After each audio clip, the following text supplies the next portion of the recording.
Magandang umaga po sa inyong lahat. So ngayong umaga ay pag-uusapan natin ngayon ang importance ng food safety.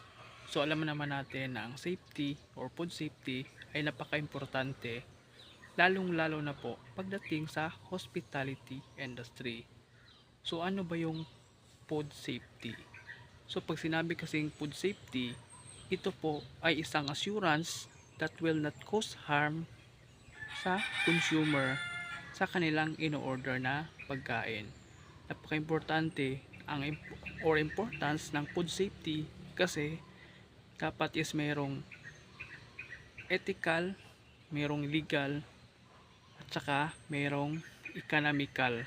So importante yung tatlo na yon kasi sa legal dapat sundin natin yung Republic Act 10611 na Consumers Act of 2013. So napaka-importante na alagaan yung pagkaroon ng food safety, lalong-lalo na po pagdating sa hospitality industry. Kasi pag mangyari yung mga unconsequences, maraming posibleng mangyari. At merong 5 na posibleng mangyari pag mangyari yung maraming guest complaint at merong mga mababasa sa mga TripAdvisor o di kaya sa mga comments. So ano yung epekto nito sa isang kumpanya? So una, magkakaroon ng reputational damage. So pag sinabing reputational damage, masisira yung imahe ng kumpanya. Kasi siyempre, pag mabasa yan o mabuo, ma-video yan, makita sa YouTube o anumang website na ganun yung reklamo or complaint sa kanyang resort or company, is magkakaroon talaga ng reputational damage.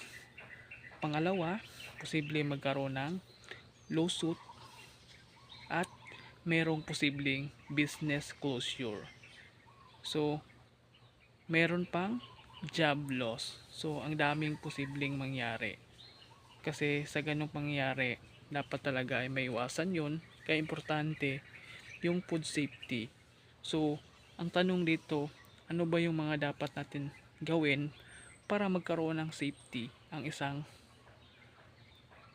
company pagdating sa hospitality? Importante na sundin yung mga personal protective equipments like gloves, yung talk, yung hairnet, at syempre yung proper hand washing. Importante before and after operation, before ka magsuot ng gloves, after mo mag CR o anything na nahawakan mo, dapat before ka magsalang o sumalang sa mga pagkain ay dapat maghugas ng kamay. 20 seconds yung duration or 2 beses na sabihin na happy birthday, happy birthday. So yun yung pinaka importante. At ano ba yung mga importante nating malaman pagdating sa mga food allergens? So isa sa mga reklamo o mga complaint ng guest na dapat is malaman natin na may mga pangyayari talaga na merong mga guest na merong allergy. So pag sinabing allergy, meron kasi mga big 8 or big 9 food allergens. Andan yung milk, yung eggs, yung soybeans, yung crustacean shellfish. Importante yun. So mayroon pang tree nuts, peanuts, at marami pang iba. Madami talaga kasi alam nyo, marami naman kasing uri ng allergy na may mga guest na ganun talaga. So mayroong vegetarian, ito yung mga taong kumakain ng mga or bawal sa mga meat pero pwede kumain ng mga itlog or dairy products. Meron naman ubo vegetarian. Pag sinabing ubo vegetarian, ito po yung mga taong pwede sa egg pero bawal sa dairy products. Meron din namang lacto vegetarian. Ito po ay bawal sa itlog pero pwede sa dairy products. Meron ding halal, merong kosher, at importante rin yung tinatawag na pescatarian. Pag sinabing pescatarian, ito po yung mga taong bawal sa mga seafoods wala pong bawal sa mga seafoods, pero bawal siya sa mga meat, sa mga beef at saka chicken. Yun yung pescatarian. So importante na malaman natin yon. Kaya importante, para ma-prevent natin yon, kailangan natin ng iwasan yung magkaroon ng cross contamination. Kaya importante, alam natin yung color coded chopping board kung para saan ba yan gagamitin. So yung una, yung green dapat ay sa fruits and vegetables lang siya. Yung blue para sa raw fish. Yung white para pa siya sa mga ready to eat foods. Importante yon. O mga pagkain na ready to eat. O yung mga dairy products pwede rin. At the same time, importante rin yung yellow, ito yung poultry. Yung red para sa raw meat. At yung brown para sa mga cooked meat. So importante na alam natin yung color coded chopping board sa hospitality industry. At kung ano yung kulay na color coded chopping board na ginamit mo, dapat din yung kulay ng kutsilyo ng handle niya, same din dapat talaga yung kulay. So importante yon. At isa sa mga factors na nakaapekto sa microbial growth ay yung tinatawag na PATOM. So ano ba yung PATOM? So una, yung PATOM, ito po ay yung F stands for food, acidity, time, temperature, oxygen, at saka moisture.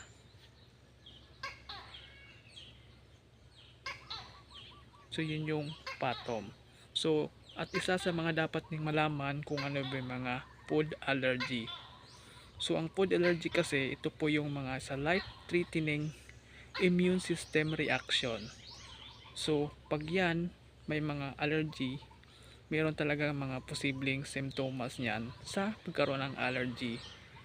Andyan yung loss of consciousness, yung itching, yung maraming pagsusuka, nausea, o yung tinawag na vomiting, at diarrhea, at ano pa man yung mga reaction sa guest pag kumakain at merong allergy.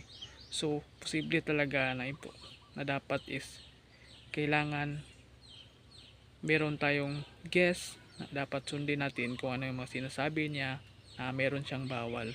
Nang sa ganon, may iwasan yung ganon pangyayari na mayroong allergy.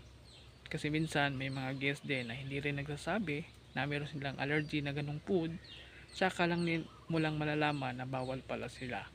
So importante pa rin yun na alam natin yung big 9 allergen foods.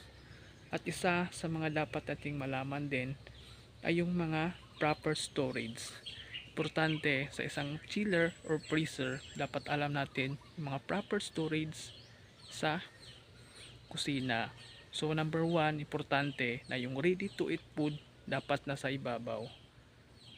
Pangsunod sa baba, ito yung seafoods. Pangatlo, ito yung mga whole cut meats. At yung pang-apat, ito po yung mga ground meat, beef, ano pa yon. At siyempre sa baba, yung poultry o mga turkey o etc. Importante rin yon, yung proper storage. At isa na dapat natin kailangan gawin is yung sundin natin yung tinatawag na FIFO at saka PIFO. Ano ba yung FIFO? So pag sinabing FIFO, ito po yung first in, first out. Ibig sabihin, kung ano yung stock na unang dumating, yun yung dapat nating unahin. Nang sa ganon, para maiwasan natin yung spoilage at magkaroon ng magandang quality ang isang food. Importante na mauna yung nauna talagang dumating. At yung PIFO naman, importante rin yon na mayroon tayong tingnan na production date. Kasi minsan, hindi mo maiwasan na may iba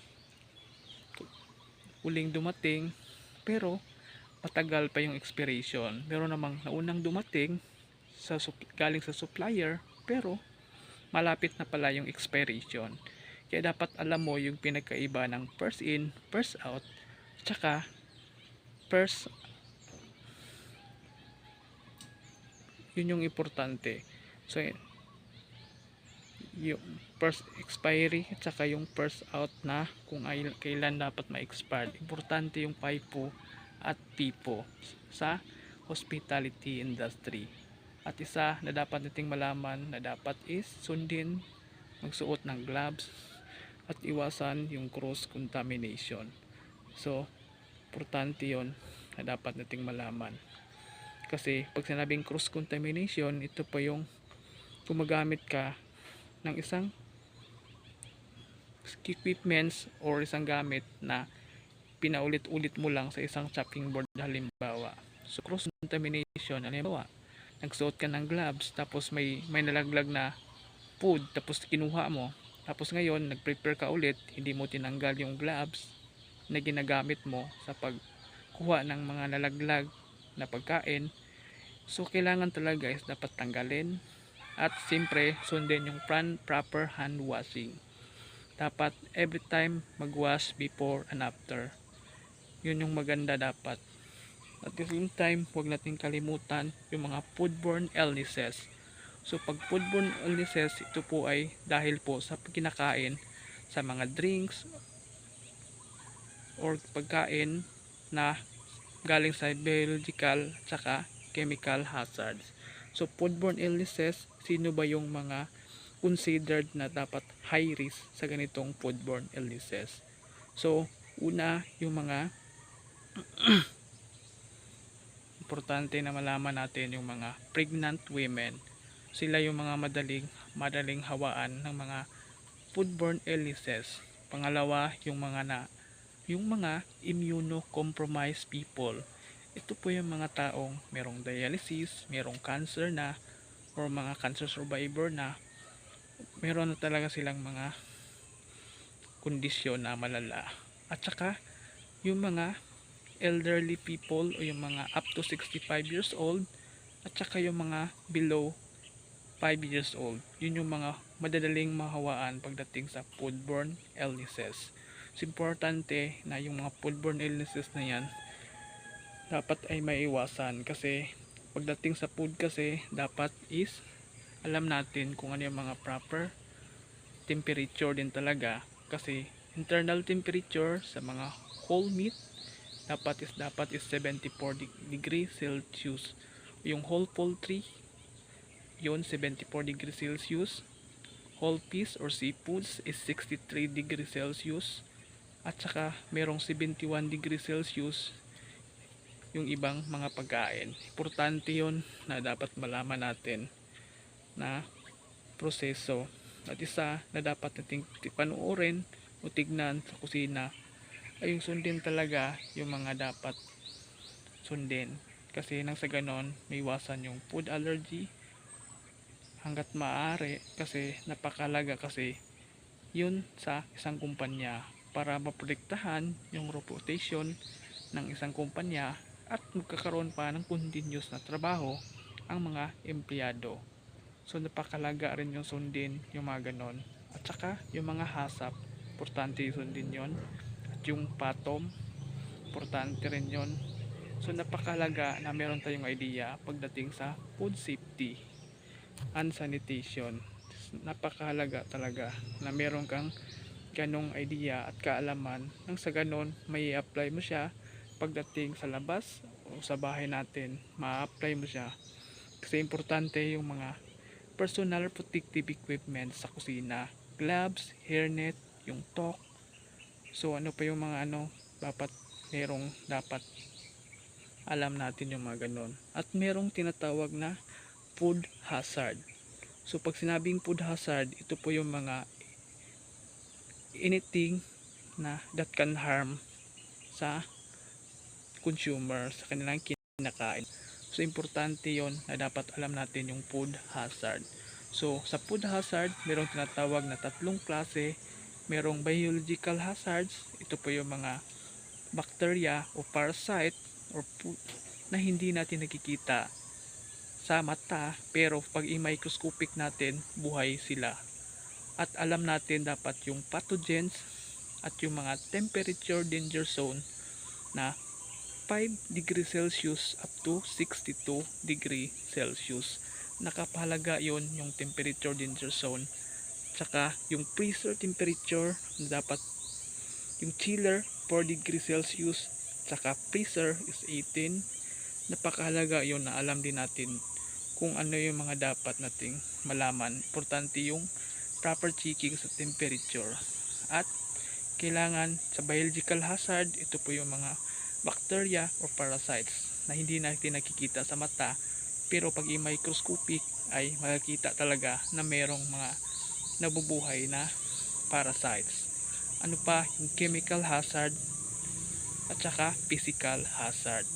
So yung biological hazard at yung chemical hazard, ito po yung mga chemicals na dapat iwasan natin. Nang sa ganon, dapat hindi natin itabi, lalong lalo na pag malapit sa food. Dapat merong proper storage sa lagayan ng mga chemicals. At importante na bilang ikaw o ikaw ang steward, dapat alam mo na dapat bawal ipatong yung mga mga liquid detergent, mga Sunrocks o ano pa yung mga gamit na ginagamit nyo. Dapat hindi dapat magkatabi sa pagkain. Dapat merong proper storage kung saan talaga dapat ilagay. At yung physical hazard, ito po yung mga basag na, halimbawa may glass, merong buhok, yun yung mga common, o hindi kaya merong plastic o merong langaw pa o ano ba yun, yun yung mga posibleng mangyari. So importante yung alam mo yung physical, biological, tsaka physical hazard. So yun lang po, sana makakatulong to as dagdag kaalaman pagdating sa food safety and sanitation. So yun lang po, maraming salamat po.